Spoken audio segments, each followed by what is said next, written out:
இவ்வளவு அழகான பொண்ணு நம்ம வீட்டுக்கு மருமகளா வராங்கிற சந்தோஷம் இருந்தாலும்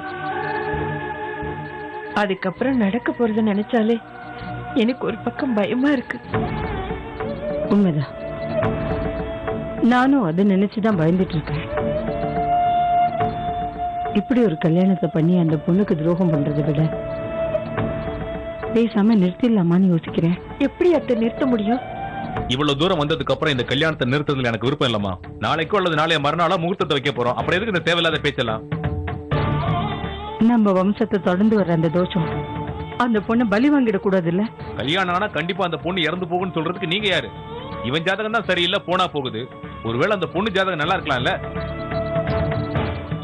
அந்த மாதிரி நடந்ததுன்னா எனக்கும் அது சந்தோஷம்தான். ஆனா அப்படி நடக்கலன்னா?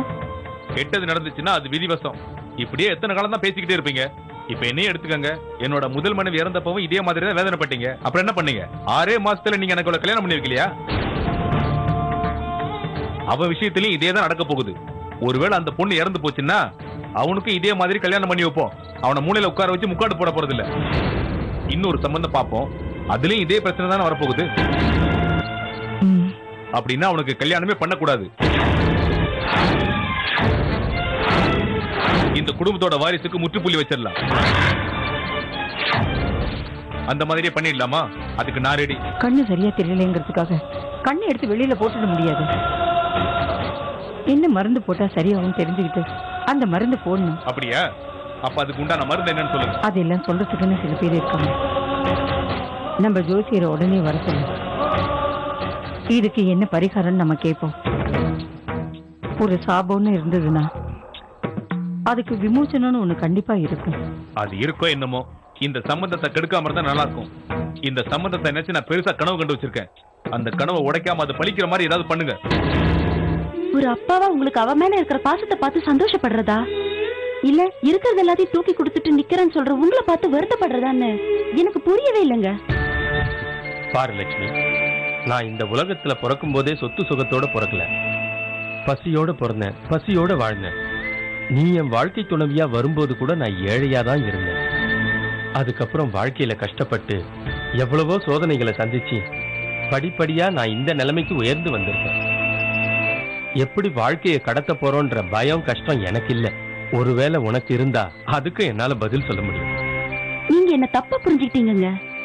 நமக்கு இருக்கிறது எல்லாத்தையும் தூக்கி நீங்க அவங்களுக்கு கொடுக்குறீங்களேன்னு நான் கவலைப்படல. நம்ம பொண்ணு அந்த மாதிரி ஒரு வீட்டுக்கு போறாளேன்றதுதான் என்னோட கவலை. அந்த விஷயத்தை பத்தி நான் எப்பவோ யோசிச்சுட்டேன். அந்த விஸ்வநாதன் வெறும் காசுக்காக தான் அலையறான். அவன் செய்யற வியாபாரங்களை பத்தி கூட எனக்கு நல்லாவே தெரியும். இந்த ஊர் உலகத்துல அவனுக்கு பெருசா நல்ல பெயர் கூட கிடையாது. எல்லாம் தெரிஞ்சிருந்தும் இந்த சம்பந்தத்துக்கு எதுக்கு ஒத்துக்கிட்டீங்க? அதுக்கு 2 காரணங்கள் இருக்கு. ஒண்ணு, நம்ம பொண்ணு வம்சிய காதலிச்சது.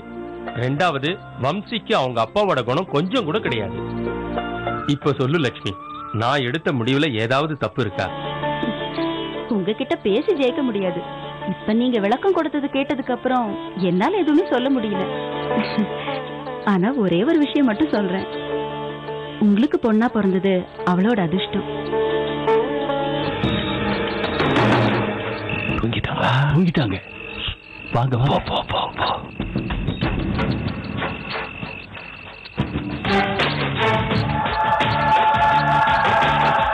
மாப்பிள்ள, இப்ப நம்ம எங்க போக போறோம்?